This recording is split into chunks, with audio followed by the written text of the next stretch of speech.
Really awesome to have you here today. We've had some really awesome conversations. I think for anyone listening at home, it might be helpful to expand a little bit on if someone were meeting you for the first time outside of work today, how would you introduce yourself? I would say I was the master of sales, just like the warlord of the universe.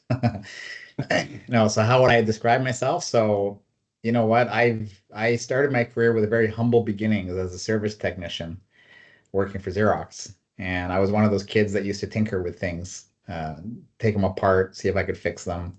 So I always thought I was destined to be a technical guy, and I was. That's what I did. So I was doing that for a while. And when you're young, you go through different patterns, right? And when you're young, you're not really sure what you want to do. Some people, like yourself, find it pretty quickly. That didn't happen to me. And so I went down the technical route. I was building robots for science fair projects when I was in high school. Like that's the kind of stuff I was interested in. And that was back before the internet. So, so robots were just things we saw in Star Wars and Star Trek. But anyway, fast forward, I get a job working for Xerox. I'm a service technician, making a name for myself doing that. And then I went into the training department to do service training. And while I was there, it was the same building where our sales training was done. And one of our sales training managers said, "Hey, you should go into sales." And I said, "Get out of here.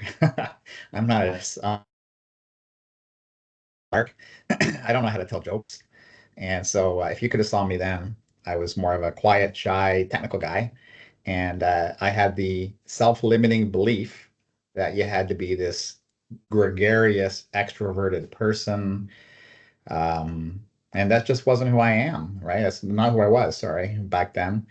And I'm still not that person now, but I learned that you don't need to be like that. So how I would describe myself to answer your question more specifically.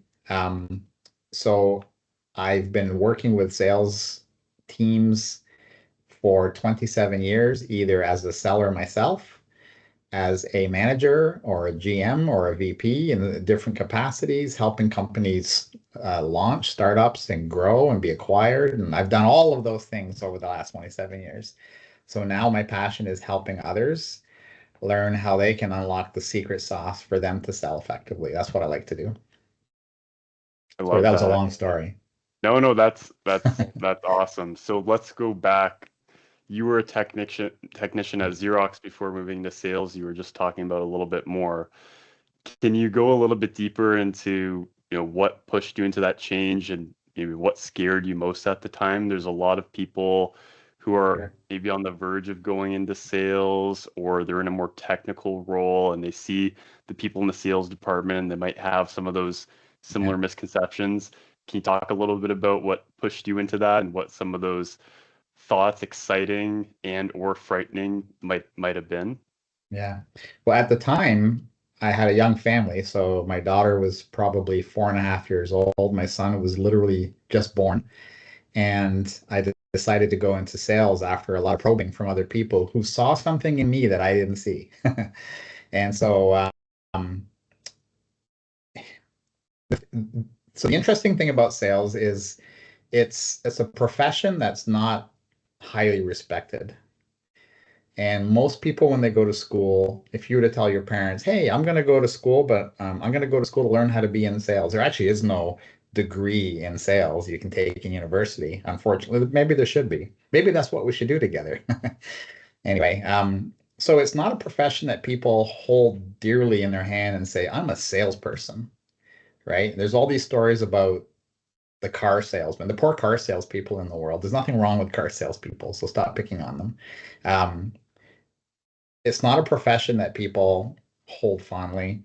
We hide it in some cases who we are. So you go to a party, you don't, if you're an engineer, you say, "I'm an engineer. I'm an AI engineer." And right? You're so proud. But if you're a salesperson, you don't come out and say, "Yeah, I'm in sales." I do, very proud of it. And so going into sales for me was I wanted to make more money for my family. Honestly, that was the motivation.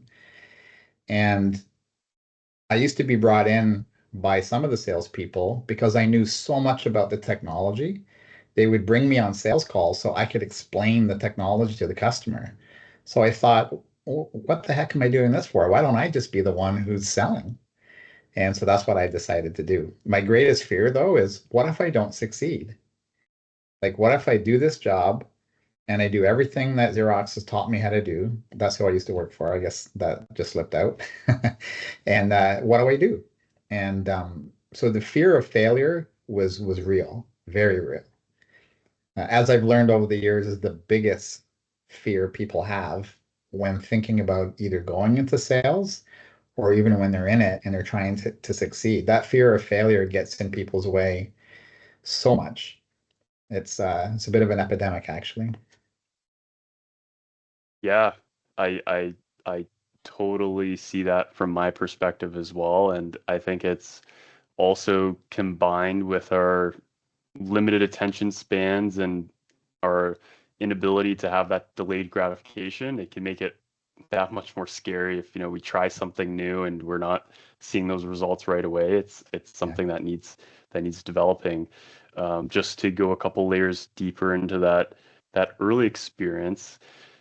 In our previous conversations, you told me that you were trained on some of, the classic sales methodologies and Mm, trainings.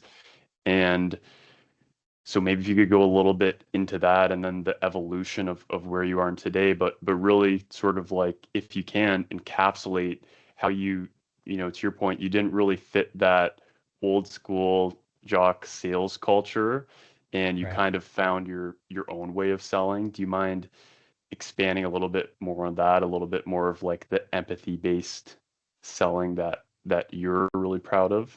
Yeah. Well, if you work for big companies tend to spend a lot of money on development of their employees. And I was fortunate that I worked for Xerox for the first 17 years of my career.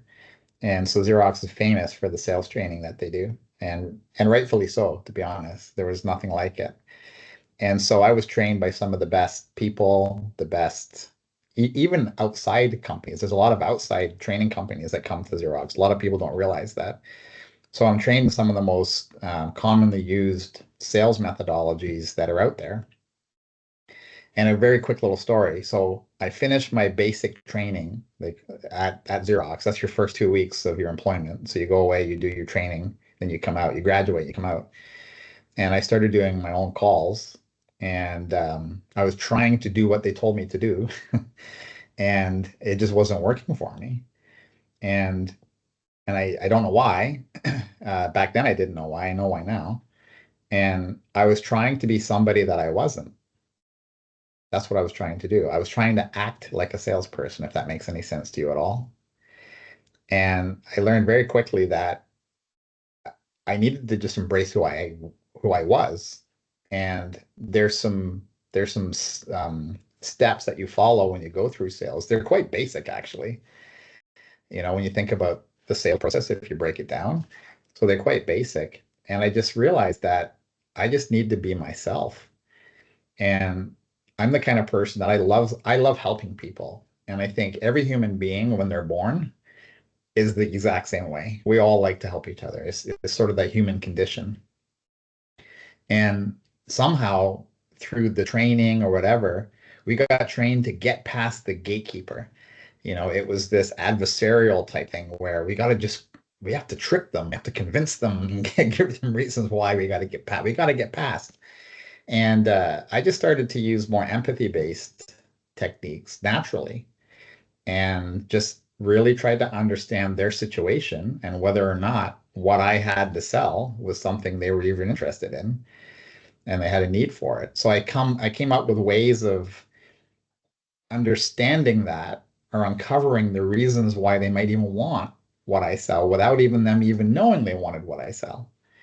And so I came up with all kinds of ingenious ways of doing that, different kinds of diagnostics and assessments and secret shopper type things. And so anyway, over the years, I've learned that a sales process in its basic form is a really important thing. You need a framework to be working within, but then after that, use your own natural gifts to be able to address what the customer requires. And that's what I did. And I found a lot of success in doing that.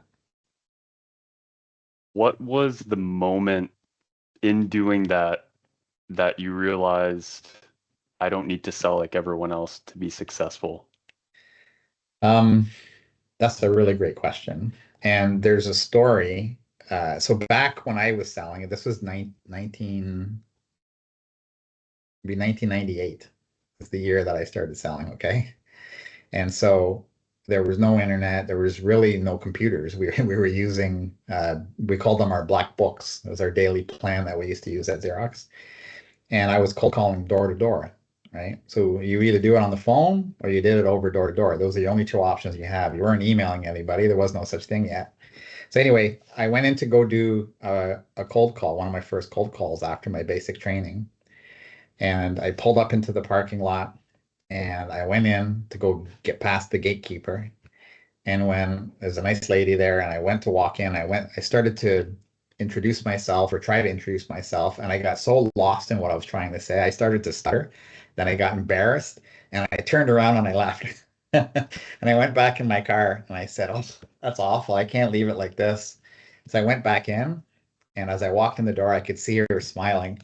And I went over and I said, "Look, I'm a service technician from Xerox. This is my very first day in sales. You can probably tell." She goes, "Yeah, I can tell."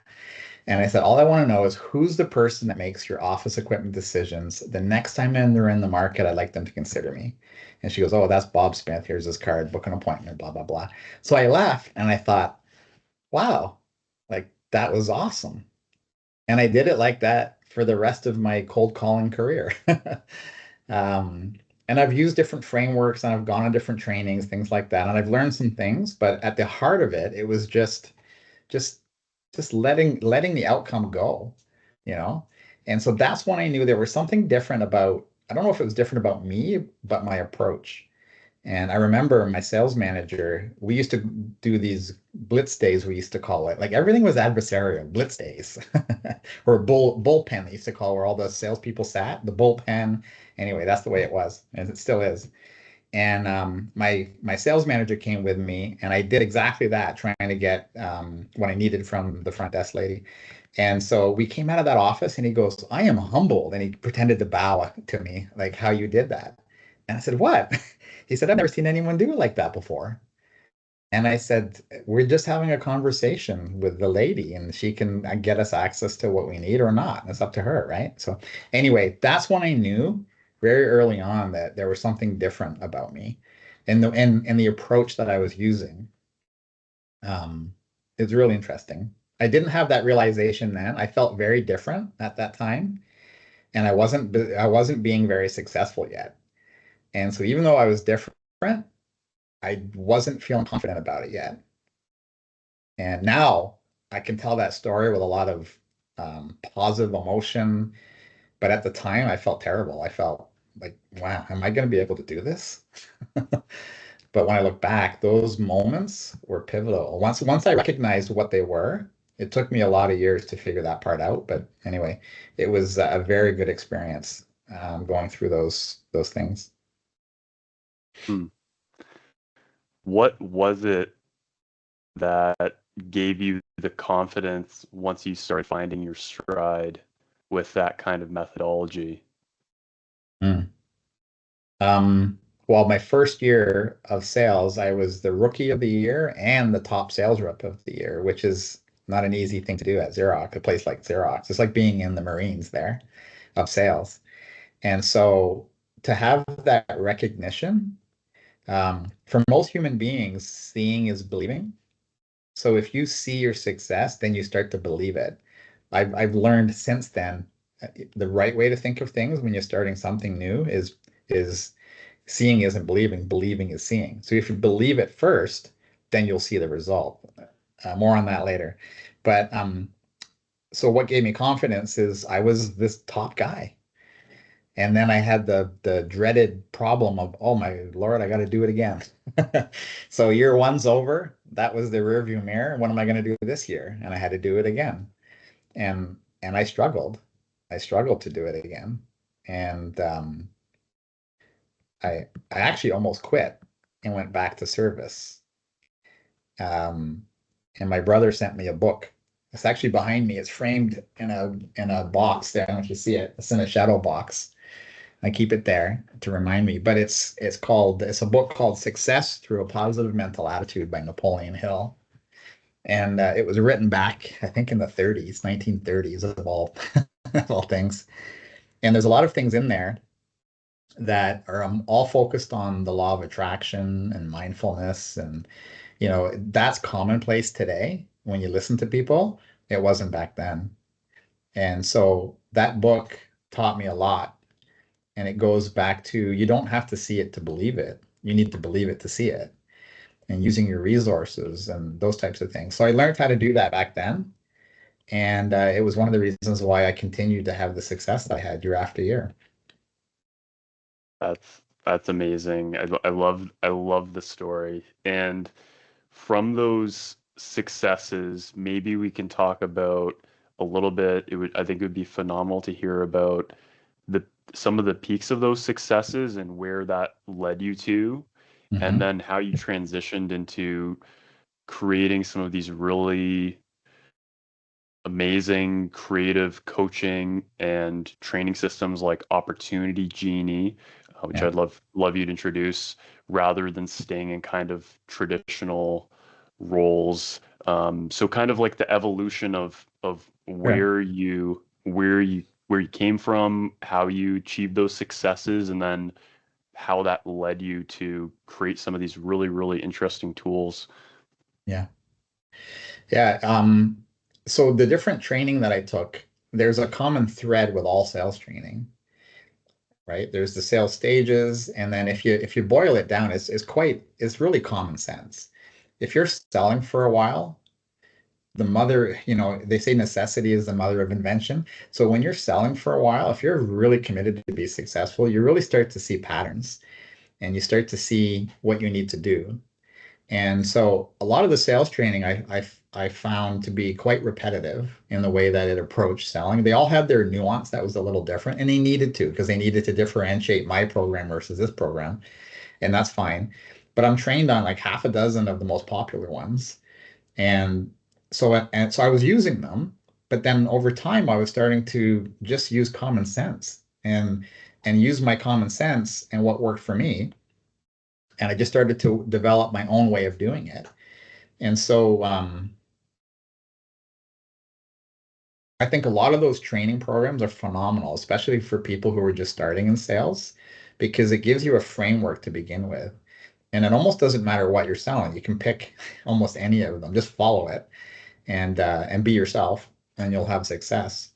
But I started to notice patterns. I started to notice that what was working for me when I became a manager, I needed to now get results through my team.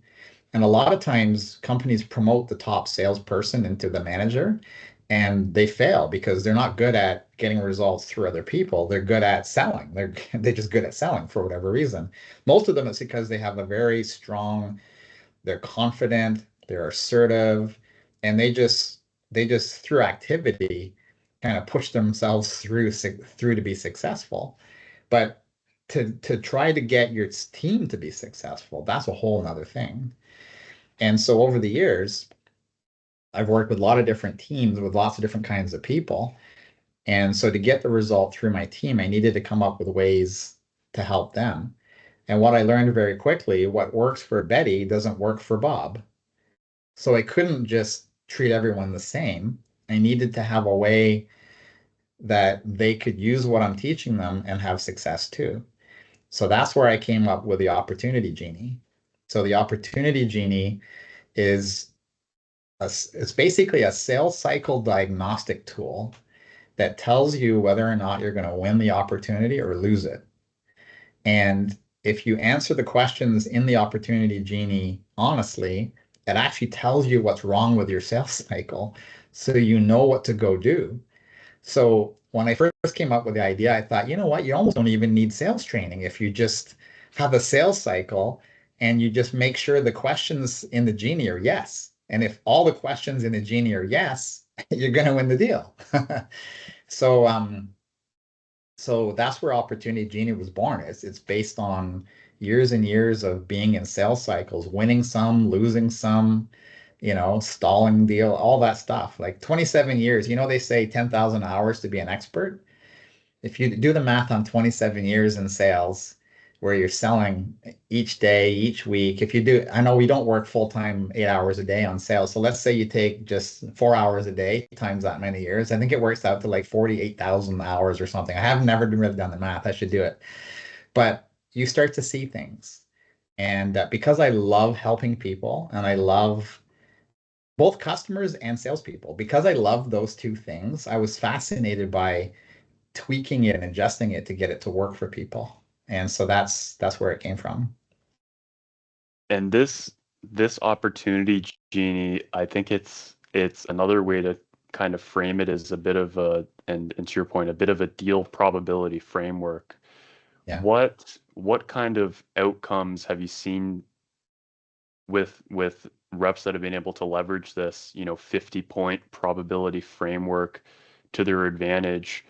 And how has that changed their work environments and the way that they've been able to approach sales? Yeah, it gives you a lot of confidence when you're a salesperson because quite often when you are a salesperson, you have a sales manager or someone who's, managing you. And a lot of times the sales manager doesn't have time to help you with a sales cycle. They want to know what's your forecast, where's the big deals. They might get involved in a couple things, but they don't have the cycles to do that with everybody. So it gives you a little bit of a comfort that you've got something that you can use and you can lean on to help you increase the probability of winning the sales cycle you're working on.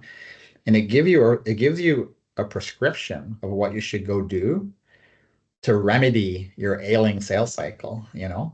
And so that's really what it's designed to do. And so what I do is I have that, but I also do weekly calls with people. So what we do is we have the opportunity genie, but we reinforce what's going on in the opportunity genie with real live calls every week.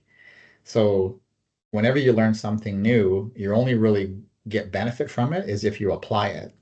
And sometimes when you apply something you've just learned on your own, you don't apply it properly without some coaching and help. So this is why we've got the combination of here's the learning, but here's the reinforcement. And the reinforcement sort of dribbles it in each week, each week, each week, and you get stronger and stronger. So that's the concept that we have, and it works really well.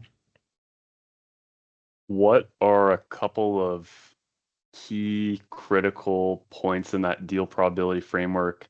A couple of key questions that you can share with anyone who's Oh listening God. that they can use to, start thinking in this direction. Is there a couple of questions in that framework that stick out that somebody might be able to ask today that they Yes. can use to start Yes.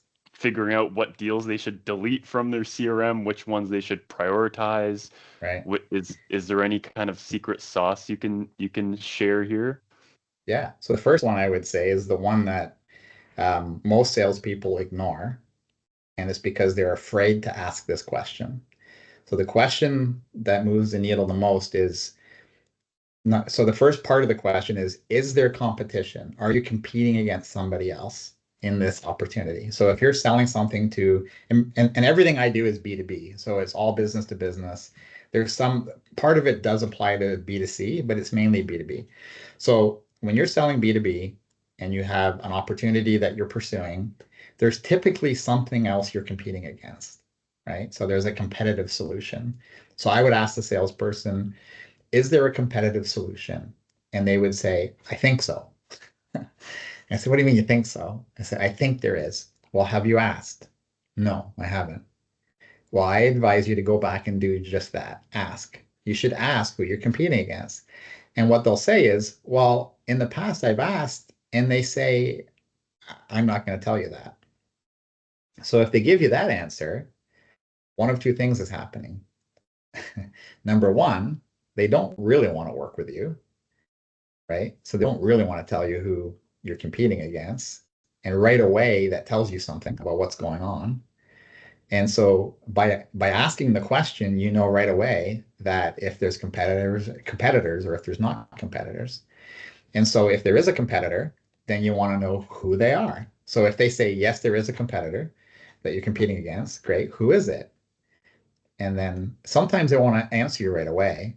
But if you frame it in a way that says, well, if I was a doctor and you came to me to solve a problem for you, you got a pain in your elbow, if you were afraid to tell me everything I need to know about the pain in your elbow, how am I supposed to help you?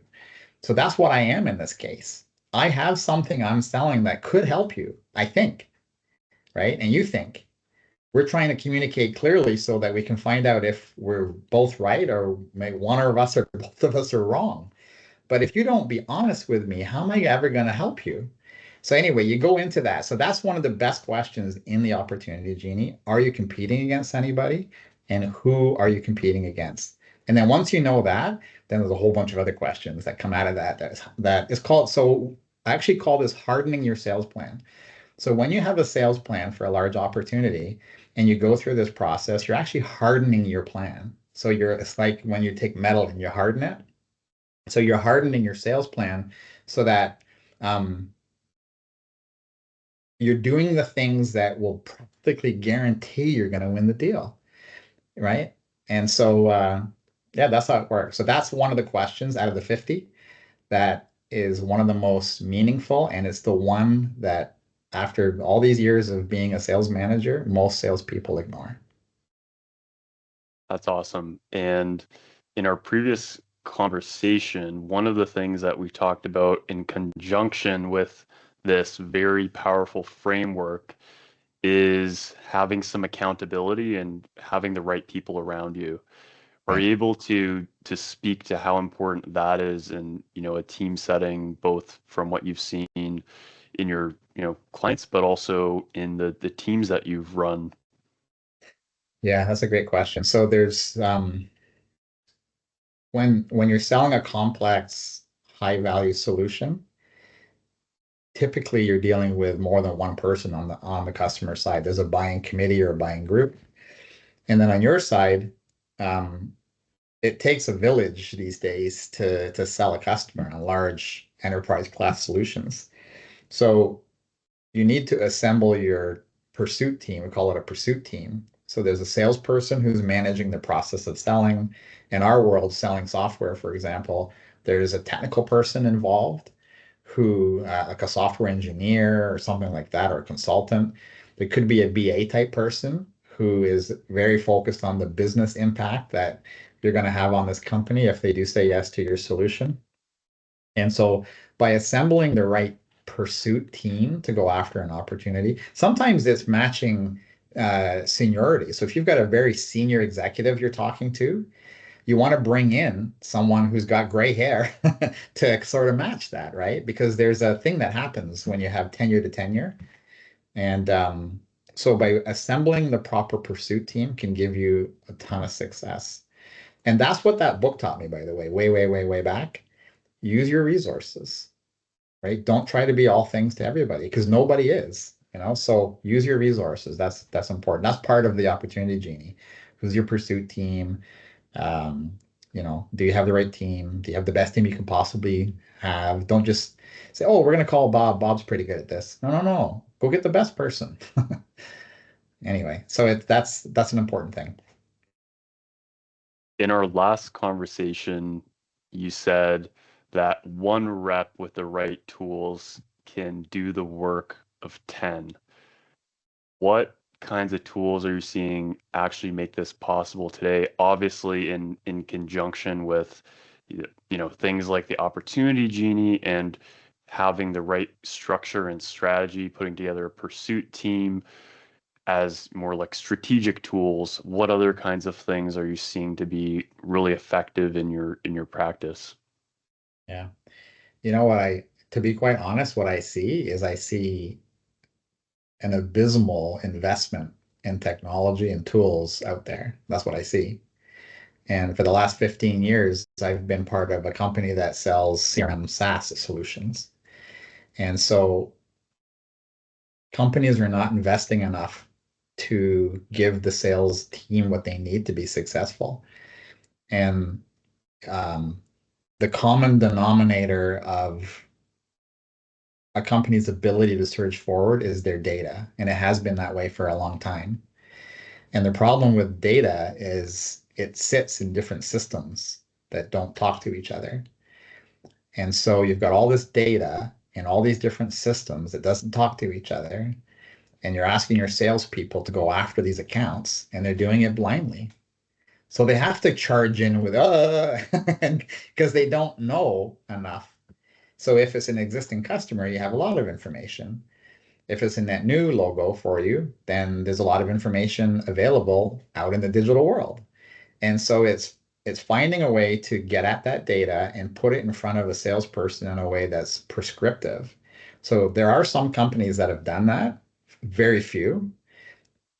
And then with AI, I know we're going to talk about that more in a minute, but with AI, it's accelerating the speed at which companies are struggling to try to figure this out. And it's really exciting because we've been saying for 10 plus years that if you can figure out how to leverage your data in a way that gives your team instructions of what they should do, when they should do it. Yeah, there's some apps out there that help do that, but there's such an opportunity for this right now. I haven't seen one company yet that I would say has an A plus at doing this. So there you go. Million, billion, trillion-dollar opportunity for whoever's listening out there to Yeah, I go think it and is. help to do that. So that's amazing. And just to get a little bit more high level with it, you've been, like you said, I think in the Microsoft ecosystem for 15, 16 plus years. Yeah, What's it been like to see, decade ago or more, kind of like the early onset of artificial intelligence, but yeah, now to really see that AI wave crash into the enterprise world? What's that been like? And from a veteran perspective, what's the evolution been? yeah. Well, it's funny. So I've worked for a partner of Microsoft's for more than 15 years now. So I'm so used to talking about Microsoft. But you want to step back for a minute and look at the technology landscape. There's a lot of different offerings and a lot of different options. I think Microsoft's strategy is bang on, absolutely bang on. So you cannot go wrong if you invest in the Microsoft ecosystem. I worked in that ecosystem for 15 years for a reason. I really believed in it, and I still do believe in it. But they're not the only game in town. There's other things out there. So I believe that a company has to decide what their technology architecture is going to be. And CEOs have to listen to their CIOs more than ever. They need to give their CIO a seat at the leadership table as a true partner, as an enabler to the business, right? A lot of companies still view IT as a cost center, which is crazy to me. And I think the opportunity right now is sitting in front of us. So everything's converging right now. So you've got CRM systems. Most companies will tell you they were the worst investment they've ever had, not because they're bad, right? Not because they haven't been implemented properly. It's very difficult to get a human being, a sales, especially a salesperson, to sit and manually type in everything that happens on a sales call, right? And put that good information in there. So as things get easier and easier to do that with AI, with voice to speech recognition, all those types of tools, it's getting easier and easier and easier. And so the time is right now to figure out how do I put these things together and get on this bandwagon. Because I think over the next 3 to 5 years, things are going to accelerate even more, right? So, and it doesn't mean like it's going to go like this. And so you've got to get on this now because you'll be left behind in the dust. Remember when, well, you won't remember this, but when the internet came out, right? And before the internet, imagine this, before the internet came out, we ran around with brochures, giving brochures to people. And we had a phone book called the Yellow Pages that you would open up to find a company, right? Now you sit on your phone and you say, Siri, find me this. Or you don't even say that now. You have AI agents that do it. Find me this. And then it goes out and it finds it, comes back. And I think about that.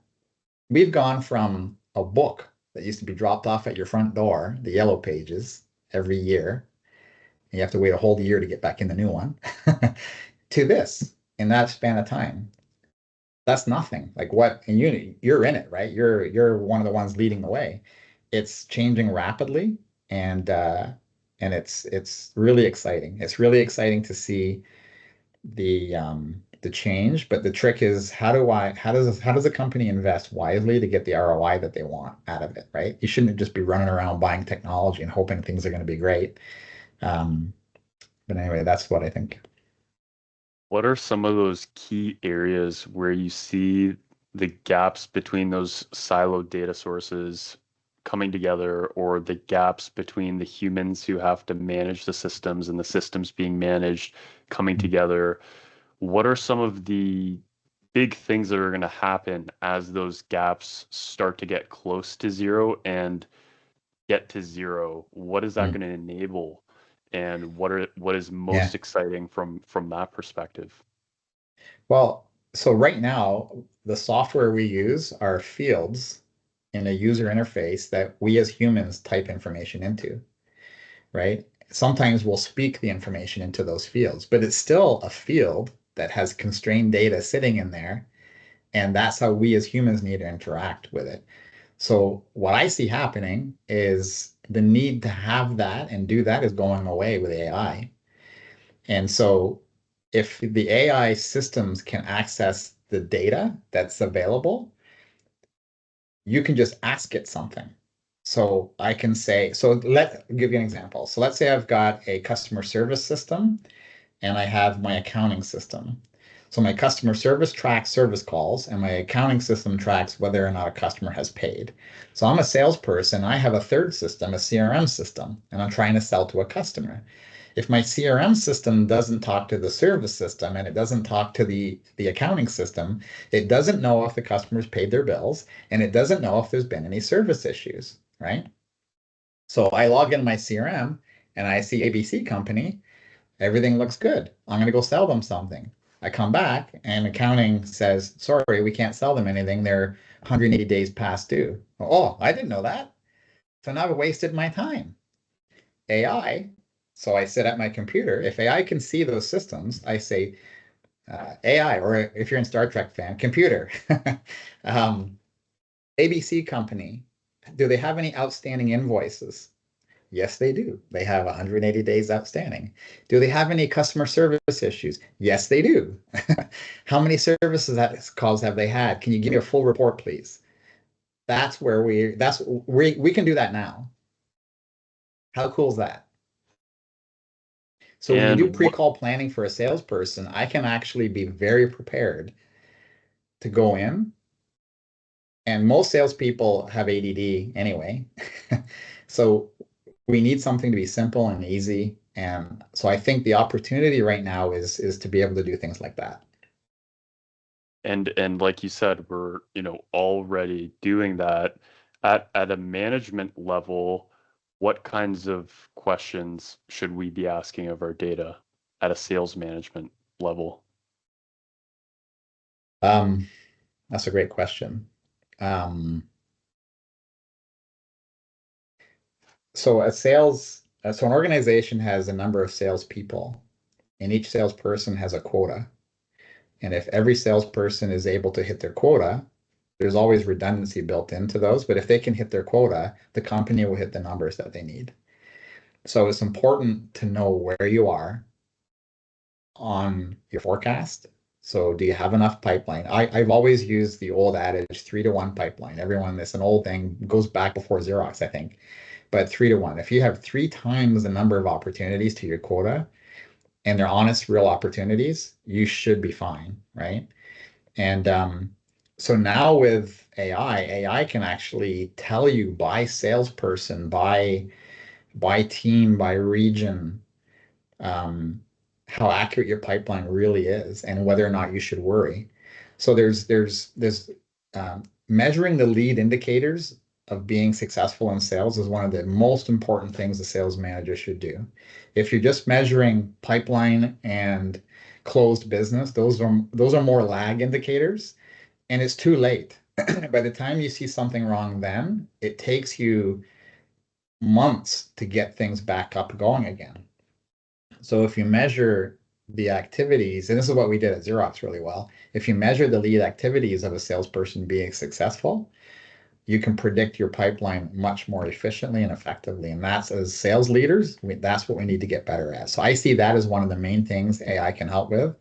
But it just starts, there's so many things. We can talk for another hour just on that. Yeah. Circling back to and then kind of bring it back to what we're at now with your early experience as a person, and then now talking about AI and how it's so different starting as a salesperson now than it was back then. You know, even 5 years ago, 10 years ago, 15 years ago, it keeps getting more and more different. What are the important things that you would want a salesperson who's earlier on in their career to know, and what should they be worried about when it comes to AI, and what should they be excited about when it comes to the possibilities of what they can do with AI? I don't think anyone should really worry other than the fact of not using it, right? So put that one aside for a minute. I know that sounds kind of cliche, but it's true. Um, as technology comes into the workforce, and I've seen, you know, two or three times now when people had typewriters on their desk and it went to computers. So I lived through that and saw it myself what happened.